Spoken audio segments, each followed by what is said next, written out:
नमस्ते। आज ना हम एक बहुत ही छोटी लेकिन उतनी ही पावरफुल कहानी पर बात करेंगे। ये कहानी धारणा और असलियत के बीच के फर्क को बहुत खूबसूरती से समझाती है।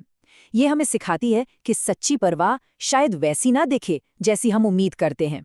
तो चलिए देखते हैं कि इस कहानी में क्या खास है। तो कहानी की शुरुआत होती है बस इस एक लाइन से, और ये हमें मिलाती है हमारे मेन कैरेक्टर से। एक फूल जो एक बहुत ही खूबसूरत, कह सकते हैं, धोखे में जी रहा है। उसको अपनी दुनिया की सच्चाई का जरा भी अंदाजा नहीं है। तो आइए 1 मिनट के लिए ना हम भी फूल की नज़रों से उसकी दुनिया को देखते हैं। एक ऐसी दुनिया जहां उसे लगता है कि भाई सिर्फ प्यार ही प्यार है, सब कुछ परफेक्ट है। और इस धोखे की जड़ क्या थी? उसका विश्वास। उसे पक्का मतलब 100% यकीन था कि भौरा और तितली बस यही उसके सबसे करीबी दोस्त हैं, जो उसके सबसे ज्यादा परवाह करते हैं। उसकी छोटी सी दुनिया में बस यही सच था। तो सवाल ये उठता है कि भाई ये भौरा और तितली ऐसा करते क्या थे? आखिर फूल को उन पर इतना भरोसा हुआ कैसे? असल में उनके काम ही इतने प्यारे थे कि फूल को कभी शक करने का मौका ही नहीं मिला। जरा सोच कर देखिए, ये सब कितना अच्छा लगता होगा, है ना? वो फूल के आसपास मंडराते, उसके लिए मानो गाने गाते, मीठी मीठी धुनें गुनगुनाते, और उससे हर पल एकदम स्पेशल फील कराते थे। और बस इसी दिखावे ने एक गहरे प्यार का भ्रम पैदा कर दिया था। और फिर एंट्री होती है माली की।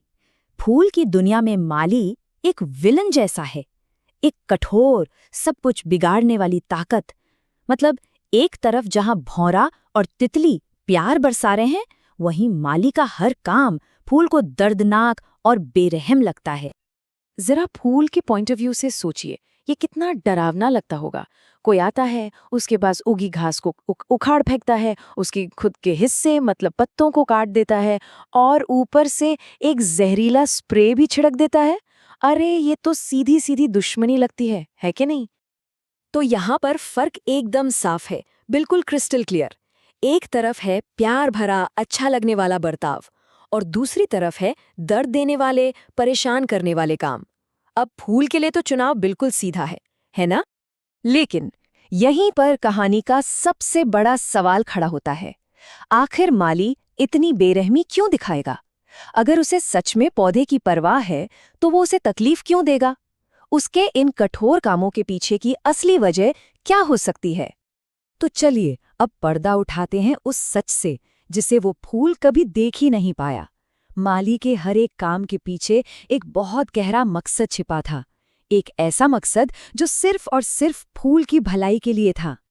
असल में बात यह है कि जिसे फूल जुल्म समझ रहा था ना, वो असल में उसकी हिफाजत का सबसे पक्का तरीका था। हर वो काम जो उसे दर्द दे रहा था, वो एक ढाल की तरह था। उसे उन खतरों से बचा रहा था जिन्हें वो बेचारा खुद देख ही नहीं सकता था। तो असली वजह क्या थी? सुनिए।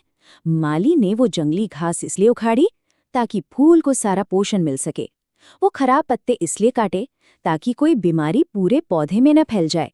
और वो कीटनाशक वो इसलिए छिड़का ताकि खतरनाक कीड़े मकोड़े उस कली को फूल बनने से पहले ही खत्म न कर दें। तो इस पूरी कहानी से जो सबसे बड़ा सबक मिलता है वो ये है कि सच्ची देखभाल हमेशा मीठी मीठी बातों और ध्यान देने के बारे में नहीं होती। जो चीज़ सिर्फ अच्छा महसूस कराती है, ज़रूरी नहीं कि वो हमारे लिए अच्छी भी हो। असली परवाह अक्सर मुश्किल होती है, उसमें कड़े फैसले लेने पड़ते हैं, लेकिन उसका मकसद सिर्फ एक होता है, किसी का विकास और उसकी सुरक्षा सुनिश्चित करना। और आखिर में ये कहानी हमें एक बहुत गहरे सवाल के साथ छोड़ जाती है। हमारी अपनी जिंदगियों में वो माली कौन है? मतलब वो कौन लोग हैं या कौन से हालात हैं जो माली की भूमिका निभाते हैं, जिनके काम उस वक्त तो शायद बहुत कठोर लगते हैं, लेकिन असल में हमारे ही भले के लिए, हमारे विकास के लिए ज़रूरी होते हैं। सोचने वाली बात है ना?